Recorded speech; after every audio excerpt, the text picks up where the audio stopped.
లలితమైన సందేశానికి స్వాగతం అండి. ఈరోజు బిడ్డని ఉయ్యాల్లో వేయడము అనేది, బావిలో చేద వేయడం అనేది చూద్దాం. ముందు ఉయ్యాలని చక్కగా అలంకరించుకోవాలి, పక్క ఏర్పాటు చేయాలి, పక్క మీద పూలు పరుచుకోవాలి, పూలల్లో పురుగులు లేకుండా చూసుకోవాలి. తర్వాత 4 పక్కల మధ్యలోనూ తాంబూలాలు, నానబోసిన శనగలు ఉంచాలి. మధ్యలో తాంబూలం, శనగలు పక్కకి జరిపి బిడ్డని వియ్యపురాళ్ళిద్దరూ ఉయ్యాల కింద నుంచి పైకి, పైనుంచి కిందకి 3 సార్లు అందుకుని పక్కలో పడుకోబెట్టాలి.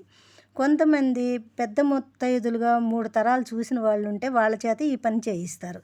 తర్వాత మొదటగా తల్లి ఉయ్యాల ఊపుతూ తొలి లాలిపాట పాడాలి. తర్వాత అందరూ ఉయ్యాల ఊపుతూ పాటలు పాడతారు. ఉయ్యాలలోని తాంబూలాలు తల్లి ఒకటి తీసుకుంటుంది, అంటే మధ్యలో పెట్టింది. మిగతా 4 పిల్లలు లేని వాళ్ళు తీసుకుంటారు, పిల్లలు పుడతారని. ఇక తర్వాత వచ్చిన వాళ్ళందరికీ తాంబూలాలు అవి ఇచ్చి పంపిస్తారు. ఇక బాలింత బావిలో చేద వేయడం. బాలింత ఎందుకు 21వ రోజు బావిలో చేద వేస్తుందంటే, ఆ రోజు నుంచి ఇంటి పనులు చేసుకోవచ్చని చెప్తారన్నమాట.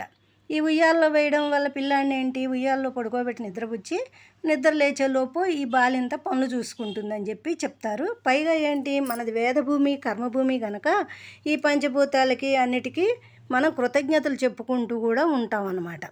ఇకపోతే బాలింత బావిలో చేద వేయడానికి వెళ్ళేటప్పుడు ఏం చేయాలి? తాంబూలం వేసుకోవాలి, తెల్ల చీర కట్టుకొని బయట తల మీదుగా వేసుకోవాలి, నడుం కట్టు వేసుకోవాలి, పొత్తిరి బట్ట బొడ్లో దూపుకోవాలి, ముఖాన సాదు బొట్టు పెట్టుకోవాలి, గడ్డం కింద కూడా దిష్టి తగలకుండా పెట్టుకోవాలి, చేతిలో వేపమండ, కొడవలి కలిపి పట్టుకోవాలి, కాళ్ళకు పసుపు రాసుకోవాలి, కళ్ళకు కాటికి పెట్టుకోవాలి, చంకలో బిందెలో మజ్జిగ తేట తీసుకోవాలి, ఇంకో 2 బిందెల్లో 2 ముత్తైదువులు కూడా మజ్జిగ తేట వేసి బిందెలు పట్టుకెళ్ళాలి.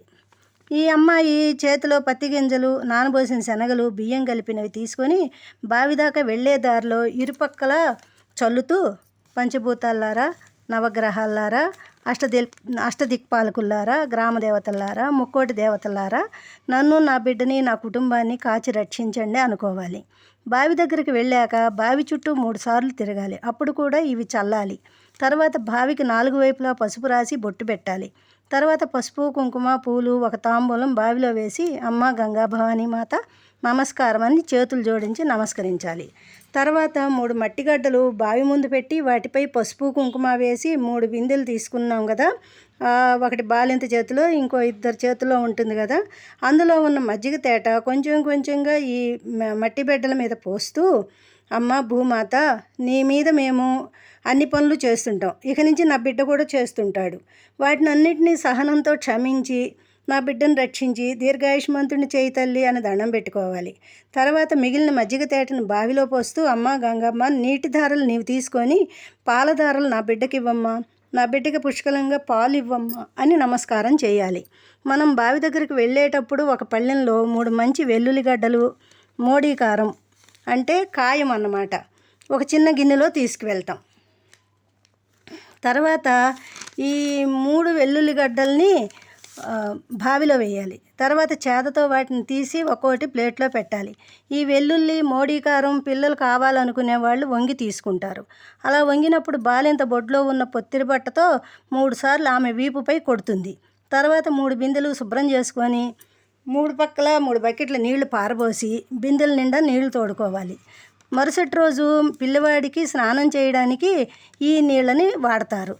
తర్వాత మట్టిగడ్డలు చేతిలోకి తీసుకొని నీళ్ళల్లో వేస్తే, అమ్మ గంగమ్మ తల్లి, ఈ గడ్డల్ని నువ్వు తీసుకో, బిడ్డల్ని ఇవ్వు, ఇచ్చిన బిడ్డల్ని జలగండాల నుంచి రక్షించు తల్లి అని నమస్కారం చేసుకొని, అమ్మ గంగమ్మ తల్లి, మా వంశాన్ని అంటే ఇంటి పేరు చెప్పుకోవాలి, మా గోత్రాన్ని అంటే తన భర్త గోత్రం చెప్పుకోవాలి, పుత్ర పౌత్ర బంధు మిత్ర అతిథి అభ్యాగతుల్ని ఆదరిస్తూ పాడి పంటలతో వర్ధిల్లజేయ తల్లి అని చెప్పుకోవాలి. ఇంకా అమ్మ ఏ కాలాల్లో ఏ ప్రదేశాలలో మా అవసరాలకు తగ్గట్టుగా మాకు నీ అనుగ్రహాన్ని ఇవ్వమ్మా అని, అమ్మ నాకు ఇంతే వచ్చు, తప్పులుంటే క్షమించి మమ్మల్ని రక్షించి దీవించు అని కర్పూర హారతి ఇచ్చి ఇంటికి రావాలి. ఇంటి దగ్గరికి రాగానే గడప దగ్గర తన పేరు, భర్త పేరు, బిడ్డ పేరు, గోత్రం చెప్పుకోవాలి. ఇంట్లో వాళ్ళు హారతి ఇచ్చి లోపలికి ఆహ్వానిస్తారు. ఇంతేనండి. ఇంకో సంగతితో మళ్ళీ కలుద్దాం.